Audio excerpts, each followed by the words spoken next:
1. I work as an evening and night supervisor at a busy gas station linked to a large retail store. I am 22 years old and I look younger, so many customers don't realize I am a supervisor, and thus some very unusual interactions happen. But this story happens just before I was promoted. I was running the registers on a fairly busy fall evening when an old woman and her slightly younger-looking friend walks in the door, and she immediately starts yelling at me that she needs help. I take a moment to move away from the line of customers to see what's going on. The second she sees me looking over at her, she lays into me about how her card did not work at the pump. How it's a brand new card and it has plenty of money on the account, and how we are a terrible business for letting this happen to her at this late time in her life. I do my best to try to calm her, and her friend is doing the same to no avail. Just then my supervisor, I hadn't been promoted yet, having heard the commotion, walks over and asks what is going on. He receives the same treatment that I got, and when she stops to take a breath, he offers to go outside and pump her gas for her, and she can pay for it inside when he finishes. She practically shouts, "As long as I get gas in my car, I don't care how it's done." So my supervisor heads out of the store and begins pumping her gas. In the meantime, I switch back to taking care of my customers who have now gathered in a fairly long line around our 3 registers. Now, our registers are on a counter in an L shape facing the door, with 1 register on the short side and 2 on the long side. The rage-filled woman moves over in front of the solitary register on the left side, leaving me with only 2 to work with. I work as fast as I can, using both registers at once. I would have used all 3, but the woman had planted herself in front of it, effectively blocking it from being used.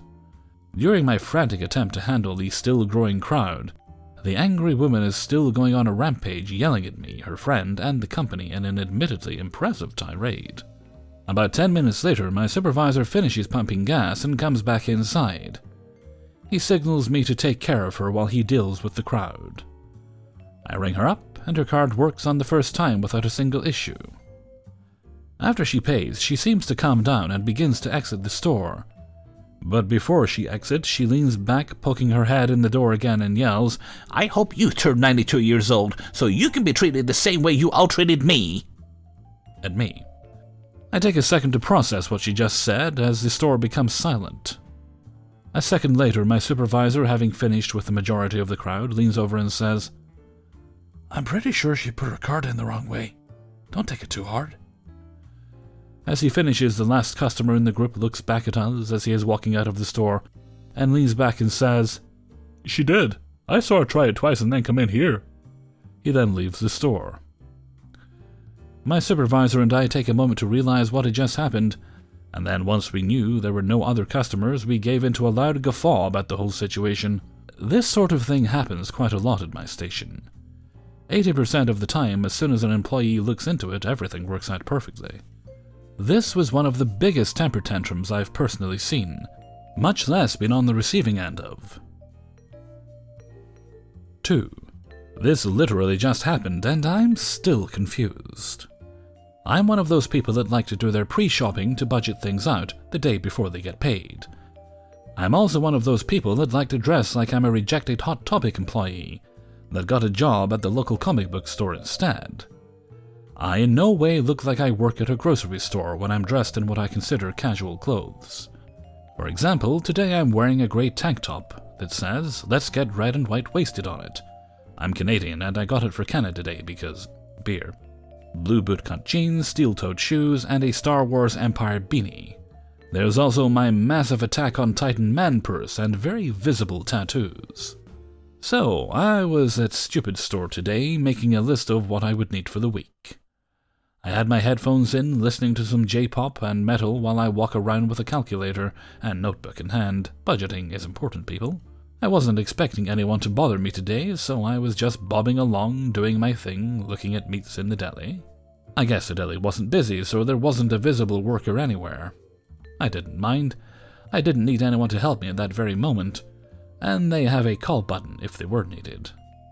I'm standing there writing down the price per gram of some black pepper garlic sausage when I have a headphone ripped out of my ear violently. and I'm suddenly being screamed at. I'm now pissed and wheel around to see a mini soccer mom with way too much perfume on berating me. Cast me, Meat Popsicle, EW Evil Wench, DM Deli Manager. How dare you ignore me, you little shit! I've been trying to get your attention for 15 minutes. I cut her off, pissed. First off, don't ever touch my headphones. It's beyond rude. Second, what in the bloody hell do you want so bad you felt it was okay to walk up and assault a stranger in a grocery store? EW blinking in confusion before doubling down on her stupidity. What I want is some damn service. Are you the only one here? Go get me some smoked ham now before I call a manager and get your ass fired. What makes you think you can actually get someone fired? What makes you think you're so important that just on your say-so, you can ruin someone's life and take away their paycheck? And what in the hell makes you think I work here? Small background. I work in retail at liquor stores, and on behalf of all retail workers, what EW said is just wrong. No. The customer is not always right. They are more often than not wrong. Because the customer is always right. That's why. Now do your job. No, they're not. They're almost always wrong because they have no idea what they're talking about past their own wants. Now, I'm going to say this slow because you are obviously half blind and more than a little stupid. I do not work here. Again, look at me. All of this attracted a wild deli manager.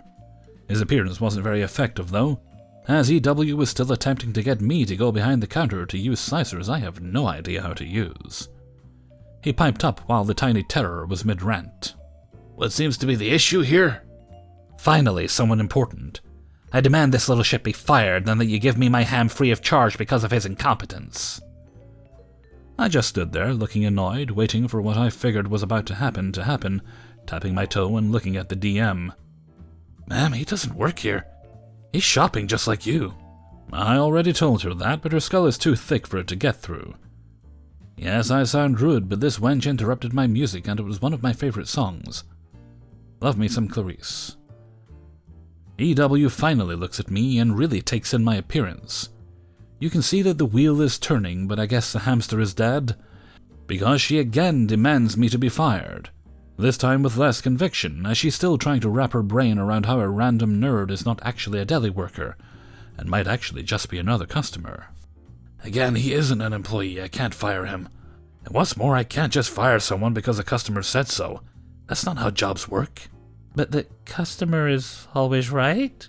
Well then, you are a paradox because you are very much wrong here. I don't work here, I'm shopping. And you're lucky I don't call the RCMP and press assault charges against you. Next time you go up to a stranger, worker or not, and rip out their headphones. And if you want help, do everyone a favor before flying off the deep end, and actually look around before accosting some random person in selfish indignation.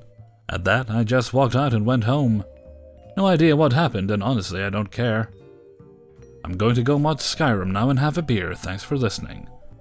And before people call into question how I talk, as I've noticed that's a thing, it's just how I am, take it or leave it. 3. I work in a petrol station in the UK, and near the start of the year we had to ban 2 wee Neds, that would be the Scottish equivalent of white trash, from coming onto property, not just inside the shop. These guys are both underage, probably about 15, and one of them has about 5 teeth.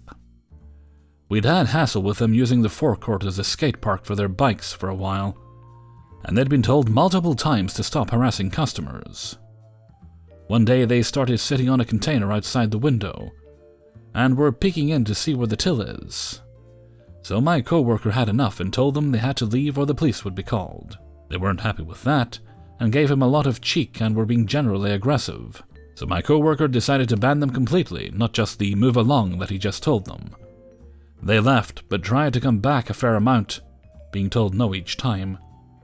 Then one day, a woman who lives across the road came over, and said that the boys had smashed her car window after she had told them to stop using the parking spaces as a skate park. She asked that if we saw them to phone the police. Of course, they came in about 15 minutes before my shift finished that day. I had to think quickly. My choices were either 1, tell them to leave and have them cycle away, or 2, serve them, and then phone the police while they were hanging around outside. I decided option 2 would be best to help this woman out. So I served them, and they just walked out. A co-worker arrived for the evening shift. I told her my plan and went to get the phone as they came back in. She, for some reason, decided to tell them to leave, so they did, kicking the door on their way out, smashing it, and cycling away as fast as their skinny legs could manage. We phoned the police, and they were well known to the police, but were never caught. Fast forward to today. They came in while the shop was busy and I was serving customers. I saw them and was immediately nervous. They had kicked the door when told no by a more menacing co-worker, so who knows what they'd do to me, a 5'3" skinny guy. I kept an eye on them through the cameras while serving other customers. When they came up to the till, I took the stuff they were hoping to buy and told them they had to leave, all with one hand on the panic button just in case. They of course complained, so I just passed off the blame to someone who isn't within punching distance or even in the shop, the manager. It ain't my decision, I'm just following orders, I tell them, to which they reply, "But we've not been here in months. Surely it doesn't matter." I can't remember what I said next, but one of them said to the other, "I can't believe that you smashing the door got me banned too." Like yes, even though the tall guy was the one who smashed the door, the short guy was by far more verbally aggressive to me and my coworkers. In the end, I didn't phone the police, as they cycled away before I could find the paperwork with the police incident number on it. I did leave a note for my coworkers, though, to let them know that these guys were about again after we hadn't seen them in months. 4. I don't know what it is about me, but I'm pretty good at attracting the Karen types. Cast, names changed to protect the innocent. Me, guess who, Karen, entitled parent. Lila, hero manager, Matt, Lila's co-manager, Oscar, my manager. I work for a theme park. Last year I had just finished my shift and decided to head to the store on property to get a doll I wanted for my collection. Hey, I collect dolls and I get a sweet discount, so might as well use it. While there's nothing forbidding us from shopping or eating at our parks when we're off the clock, we're encouraged to take off our name tags and hide our distinctive IDs so we don't get harassed. I take this a step further and actually have a spare shirt that I change into. This time I had a blue Eeyore shirt. Other than that, I'm still wearing my blue shorts, black shoes, and my hair in a falling out bun. So I'm at the shop, holding the doll I wanted and trying to decide if I can afford a second stuffed animal, when I heard a very rude, "Finally, someone to help us." I ignore it, feeling sorry for the poor employee they're addressing. That's until I feel someone staring at me like they're trying to hypnotize my back. It lasted maybe 10 to 15 seconds, not going to lie, it felt like 10 to 15 minutes. I looked over my shoulder to see if someone was trying to look at the dolls so I could give them room, which was my fatal mistake. All at once, someone tosses a shirt in my face, and I dropped the doll I had in my hands. When I got the shirt off my face, I found myself staring at a soccer mom complete with mom jeans, short-sleeve shirt, and the "I used to be a cheerleader in high school and I've never bothered to grow out of it" attitude. If entitlement was a cologne, she'd reek of it. "I need you to get me an extra large, and while you're at it, get me one of those princess dresses in my daughter's size," she said, more bellowed. Still wanting to be polite because I was at my workplace, I said, "I'm sorry, ma'am, but I don't work here." I pointed to someone who was dressed in the uniform and wearing the distinct name tag, who was busy rearranging some stuffed animals just 10 feet away, but he may be able to help you. I didn't even get a chance to return to my browsing before she pointed an acrylic-tipped finger 2 inches from my face. "Don't lie to me. You took our picture 3 hours ago. Get to it." Now I'm realizing I'm treading on thin ice. Merchandise is a completely different department than photography, and therefore I couldn't just go back and get what she wanted without getting into trouble. However, I was at work technically, so I couldn't sass back. Since she knew who I was, even though I couldn't remember her, she could get me in a lot of trouble since I'm still technically representing the company. As much as I wanted to tell her to take her mom gene ass out of my park and never come back, I love my job too much to risk it. Ma'am, even if I did work here, I am off the clock, and there are strict rules about what we can and can't do while we're off the clock. So you're saying you won't help me make my vacation magical? I'm sorry, but I can't. I'll help you find an employee, but that's all I can do. Karen takes a deep breath and moves that finger closer to my face. Just when I'm about to lose my composure and bite her hand, two managers, Lila and Matt, walk up. Hi, can we help you, ladies? Finally. I want you to fire her right now. Ma'am, she doesn't work here, but I will be happy to help. Don't you dare protect her, young man. She took our photos 3 hours ago and won't help us get dressies and a t-shirt. Lila says, I'll take care of the employee, ma'am. Matt, if you can help our customer. Of course. They leave, Karen giving me a, "You will pay for this." Before I can even open my mouth, Lila asks in a nice voice, "Are you okay?" Yeah, I'm just a little shaken. I pick up the doll. Thank you, I was just looking around when she tossed that shirt in my face and started bellowing. Someone in the store saw and ran to grab us. I apologize for your experience. Would you need help with anything else? Thank you, I'm good and just want to get home. Come with me, I'll check you out. She smiles. Least I can do for a fellow employee. As we're walking, what gave it away? The way you were pointing. We're taught to point a certain way and never really lose it. Where do you work at? I'm a photographer, and this is my home park. Do you know Oscar? Yeah, I know. He was merchandise before he joined us. You know him? He trained me. We talked for a few minutes while she checked me out and sent me on my way. The next morning, I arrived to work, and sure enough, Oscar was waiting for me and asked me to see him. I agreed and went in. I understand there was an incident at the store yesterday. I took a deep breath and explained everything. Oscar listened and waited for me to finish. Just so you know, you're not in trouble. I got an email from Lila explaining what happened and how well you handled the situation. She also wanted to make sure you were okay. I was relieved beyond belief and went about my day, the smile on my face real. Now every time I see Lila and Matt, I smile and greet them. 5. This happened a couple of weeks ago, but it's my crowning moment in the year and a half I've been working at this grocery store. This is a store that also sells tobacco products at the customer service center, where the only way in or out is a door that says "Employees only, please." For the sake of convenience, we don't always keep that door locked. Not every cashier has a key, and plenty of customers will ask for smokes at the register with their other stuff. Also, it's not in a very nice neighborhood, to put it politely. It's a slow Saturday night with myself, 2 other cashiers, and 1 woman working the customer service desk, and also acting supervisor. For this story, I'm calling her Stella. A drunk junkie, DJ, stumbles around the front of the store with an open cold one in hand, obviously grabbed from the beer aisle. He's obviously drunk, and any cop would charge him for public intoxication. Excuse me, sir. What are you doing with that beer in your hand? DJ stumbles his way to the service desk and through the open door, goes for a pack of cigarettes. You cannot be in here, you need to leave now. Give me that beer and get out. It takes a more sober customer blocking the only way in to convince DJ to leave. Stella calls the police to let them know what's going on. Stella then tells me to take my break and make sure DJ doesn't try anything until the law shows up. I just hang out by the front of the doors, watching him pace around.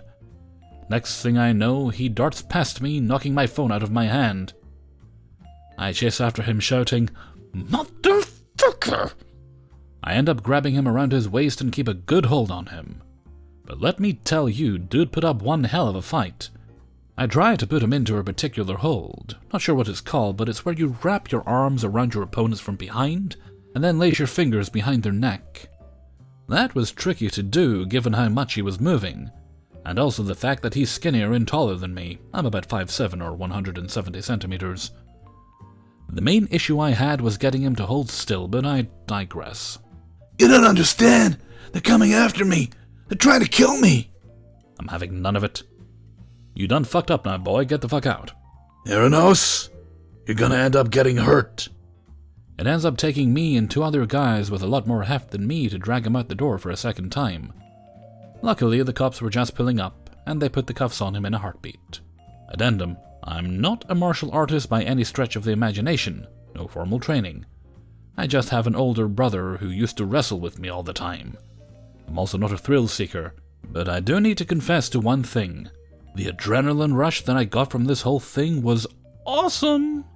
News of what I did spread pretty quickly, with most reactions either being shock or applause.